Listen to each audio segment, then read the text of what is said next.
बाकी ड्राइवरों से ज्यादा पैसे दे रहा था, लेकिन फिर उसे अपनी माँ की याद आती है। ये है कुतुब मीनार। एक प्रकार से भारत के लिए ये कलंक है, क्योंकि इसको बनाया ही इसलिए गया था कि ये विदेशियों का भारत में वर्चस्व दिखा सके। लेकिन आज हम इतिहास नहीं, इसकी इंजीनियरिंग देखते हैं, क्योंकि लगभग 900 वर्ष से ये मीनार खड़ी हुई है। हालांकि इसका कई बार पुनः उत्थान हो चुका है। मीनार नीचे से 14.3 मीटर और ऊपर से 2.7 मीटर की है। इससे वजन नीचे केंद्रित रहता है, जो स्थिरता बढ़ाता है। इसका गोल आकार तेज हवाओं से रक्षा करता है, क्योंकि हवा रुके बिना फिसल के निकल जाती है। मीनार की ऊंचाई 240 फीट है और 5 मंजिलें 369 सीढ़ियों के द्वारा इसके ऊपर चढ़ा जाता था, लेकिन अभी वहां प्रतिबंध लगा दिया गया है। ईंट को जोड़ने के छूने का उपयोग होने से ये समय के साथ और मजबूत होती जाती है। साथ ही इसमें आई दरार अपने आप ठीक हो सकती है। मीनार की सतह पर उभरी हुई धारियां बनी हैं। इससे वजन समान रूप से बढ़ता है और भूकंप के झटकों का असर कम होता है। मीनार को कई स्तरों में बनाया गया है। हर मंजिल पर बालकनी एक रिंग सपोर्ट की तरह काम करती है। मीनार को बनाने के लिए मुख्य सामग्री लाल बलुआ पत्थर प्लस ऊपर संगमरमर का उपयोग हुआ है। इसे बनाने का आदेश भले विदेशी ने दिया, लेकिन इसमें हाथ हमारे पूर्वजों के ही थे।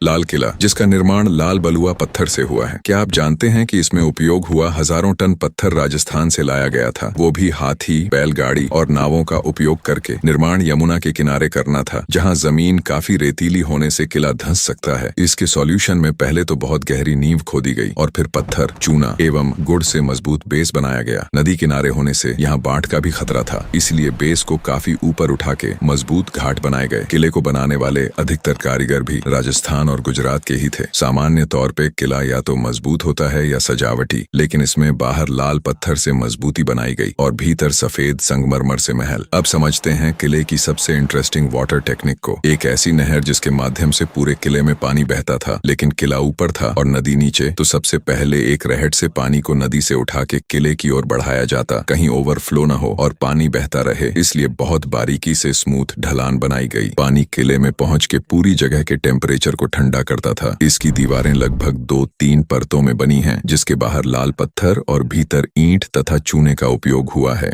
महादेव का कैलाश मंदिर, इसकी बहुत बातें आपने सुनी होंगी, लेकिन आज मैं आपको इसके 3 सबसे बड़े रहस्य बताता हूँ। पहला, मंदिर को एक ही पत्थर से कुतर के बनाया है। ये तो हम सब जानते हैं, लेकिन मंदिर बनने के बाद लगभग 2 लाख टन वेस्ट पत्थर निकला था। लेकिन मंदिर के आसपास इतना सारा टूटा पत्थर कहीं नहीं दिखता। आखिर सब गया कहाँ? क्या इसे एलियन उठा गए? क्योंकि कुछ लोग तो यही मानते हैं। दूसरी बात ये कि इसे किसी एलियन ने बनाया है। ये सिर्फ गपोटे हैं। वास्तव में मंदिर को उन्नत भारतीय शिल्पकारों ने 100 वर्ष से भी अधिक समय तक मेहनत करके बनाया है। क्योंकि जमीन के अंदर कुतरा गया तो बनाने की शुरुआत शिखर से हुई थी और फिर नीचे का भाग बनाया गया, जो काफी लंबा समय कंज्यूम करता है। तीसरा ये कि मंदिर के अंदर एक भी जॉइंट नहीं है। पूरा का पूरा स्ट्रक्चर एक ही पहाड़ से बना है। सोचिए, अगर कहीं से 2-4 इंच भी पत्थर ज्यादा कट जाता तो सारी मेहनत पानी में जाती। लेकिन शिल्पकारों ने इसे बहुत बारीकी से बनाया है। उतना ही नहीं, इसमें हिंदू स्क्रिप्चर जैसे रामायण और महाभारत की कहानियां भी बहुत सुंदर तरीके से उकेरी गई हैं। कहा जाता है कि औरंगजेब ने हजारों सैनिक इस मंदिर को तोड़ने के लिए भेजे थे, जो लंबे समय तक प्रयास करते रहे, लेकिन सीधा पहाड़ से बना ये मंदिर डिगा भी नहीं। तो उन कारीगरों ने ऐसे तो कौन से औजार यूज किए होंगे, ये भी एक प्रश्न है।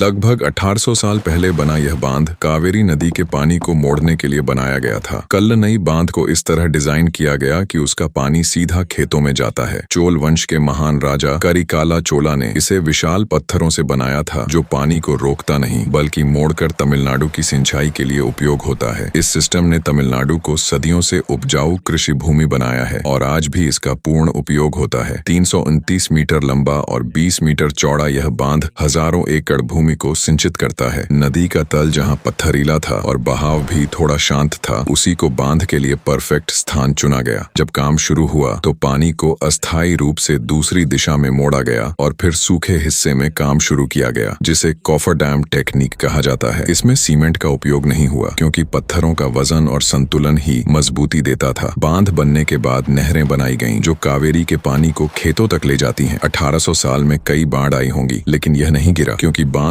पानी को रोकता नहीं बल्कि ऊपर से बहने देता है।